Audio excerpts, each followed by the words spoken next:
ng high tide, no? Bubuhusan dapat to. Ayun dito sa ilalim ng tulay sa ating esplanade. Sanasin na lang po daw ang gumawa. Kasi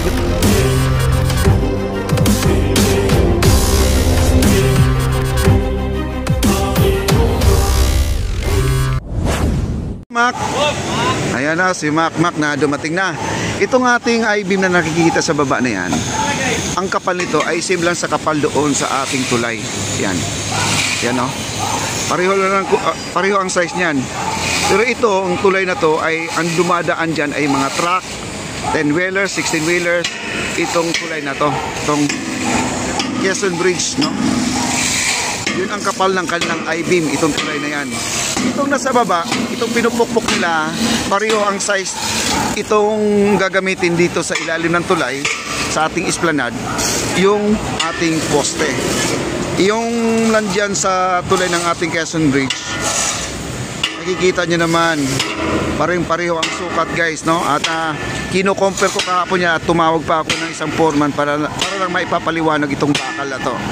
Kasi itong size na to, guys, oversize po to. Oversize. Nakausap ko kahapon si Bossing. Sabi niya, di ba na mas mahal siya kaysa kung sundin po natin yung nasa plano, ay maliit po talaga yung sa plano.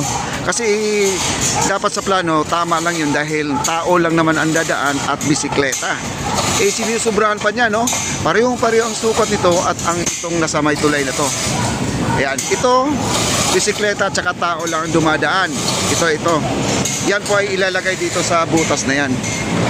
Yan, itong poste natin dyan. Kaya hindi sila makapagbuhos dito ngayon, guys. Gawa ng high tide, no? Bubuhusan dapat to. Ayun, pumapasok yung tubig sa loob. Kaya hindi sila makapagbuhos ngayon. Chichempo sila, kapag low tide, pwede na sila magbuhos ng semento. Ayan. Okay, balik po tayo. Ito po ay hinihila po nila. Ito po ay idudugtong na po nila to. Ayan, no? Napakabigat yan, guys. Ayan, no? Gumagamit po sila ng chain block. Ayan, no? Ang laki ng chain block, guys. Nasa 10 tons, no? Ang 10. Kasi ito nga ating bakal ay nasa 5 tons siya. 5 tons itong bakal na yan. Ganyan po kabigat. At saka 17 ang haba, guys. 17 yan. Bali, 3 dugtong po mangyayari dyan. Kasi ang mangyayari kasi dito, napakahaba to. Mula dito, papunta doon sa kabila, tawid papuntang ferry station ng Loton. 3 dugtong po yan para umabot doon sa dulo, no? Yan. Okay? Kita nyo naman, napakabigat yan, no? At saka kita nyo ang tao, yung nakatayo, nasa hanggang bewang niya. Hanggang bewang niya ang taas. At saka hawak niya, guys. So, ayan, o. Ayan, o. Ang kapal, o. Tingnan mo yung kamay niya. O. O. Ang kapal yan. O. Ayan, na. Ang kapal yan, o. Ayan, o. Yung hawak niyang tubo ay di tres. Tres yan. Pero, o. Tres. Oh, pareho sila, mas malaki lang ng konti. Ayan, sinisikwat po nila, guys. Ito ay mabigat, guys, di po nila kayang iurong. Kasi ito ngayon ay hinihila po ng chain block to. Ayan, gumagamit nga sila ng jack, oh. Gina-jack na lang po nila kasi hindi po kakayanin na sikwatin. Talagang napakabigat. Hinahanapan po nila ng paraan para lang na umurong.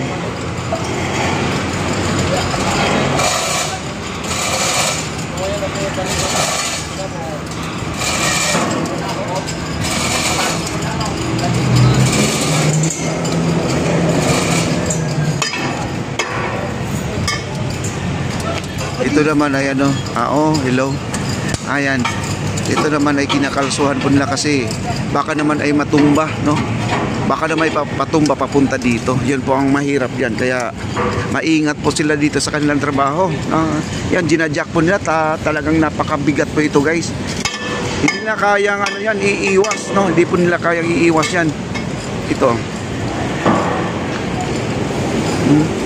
Kinakalsuhan na po nila para hindi po para hindi po matumba kasi kailangan lumiko po yung I-beam na yan tuwid doon sa kanilang chain block kasi pag hindi po dumiretso yan baka matumba, no? Papunta sa akin yan. Kaya po nilagyan ng tukod guys. So ayan, tinutukuran po nila sa sobrang laki. Yan. Diba? Ayun, ginajack nila guys. Ayun, kita nyo naman. Ang laki ng plate kasi ang ginagamit. At saka ito guys, pagdugtungin po nila yung tatlong I-beam na ganitong klase. Ayan, napakalaki. Sa totoo lang mga kaibigan, meron pa daw mas malaki nito. Mas malaki pa. 252 ang kanyang size mga kaibigan. 200 daw to 200.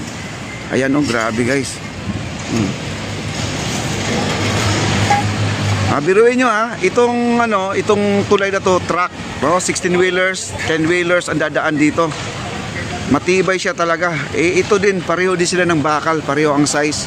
Kaya ito tao lang at saka bike lang inuulit-ulit ko. Ang ginawa ni Bossing ay nag-oversize po siya. Hindi niya sinunod ang plano at dinagdagan talaga niya ang sukat ng bakal. Grabe. Hindi po namumblema si Bossing sa pera kasi iniisip niya yung quality po ng kanyang trabaho. Ayaw niya na pumalpak guys. Oo. At saka yung mga nagsasabi dyan na merong anomalya itong project na to, nako, dyan kayo nagkakamali mga kaibigan. Walang anomalya dito. Ito po ay pera pa po niya. Wala pa pong bayad to. Inaabunuhan po niya kasi gawa ng wala pang naiipon. Ito po ay pera po ng private sectors po mga kaibigan, itong ginawa ng ating Esplanade. Kita nyo naman ayan po, kahapon lang naka-steel deck pa tayo kahapon, pero ngayon baluster na, may semento na. Ganyan po sila kabilis maglatag ng semento at bilis po sila maglatag ng steel matting mga kaibigan. Doon sa dulo halos kumpleto na po sa dulo guys. Ito sa dulo ayan ang baluster natin. Nako, bukas may ilaw na rin to mga kaibigan, Grabe naman, napakabilis talaga. Bukas may ilaw na. Ganyan po sila ka-dedicated sa kanilang trabaho.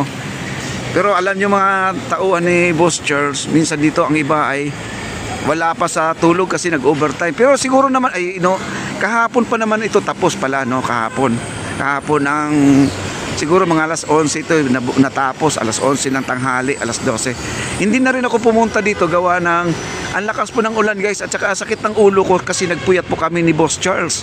Dito kami po ay nagbuhos dito at umabot po ako ng alas 5 ng madaling araw, Siguro nakauwi ako sa bahay alas 7, mag-alas 7 na dahil sabi ko, Boss Charles, uwi na ako. Sabi niya, di mo na antayin to na magbuhos. Sabi ko, maantay ko pa sana, kaya lang sakit ng ulo ko kasi wala po tayong tulog mga kaibigan. Ganyan po si Papa D. Ayan po, naglalagay na sila ng yung bakal para doon sa ating baluster. Ayan po. Maglalagay na sila ng bakal. Wow, grabe. Ang bilis. Anong masasabi niyo po dito? Comment na lang po tayo guys. Kaya marami nagko-comment dito na sana daw sa lahat ng mga project ng gobyerno, sana sila lang po daw ang gumawa. Kasi gusto talaga ng contractor dito guys. Gusto niya matapos kaagad to kasi hindi lang naman kasi ito ang trabaho niya, Meron kasi mga next project pa kasi marami na pong kumukuha sa kanila. Gawa ng ito pong ginagawa nila ay napakabilis, napakapulido po ang mga trabaho nila at laging oversize po ang mga materials na ginagamit. Yun po ang ina-after po niya.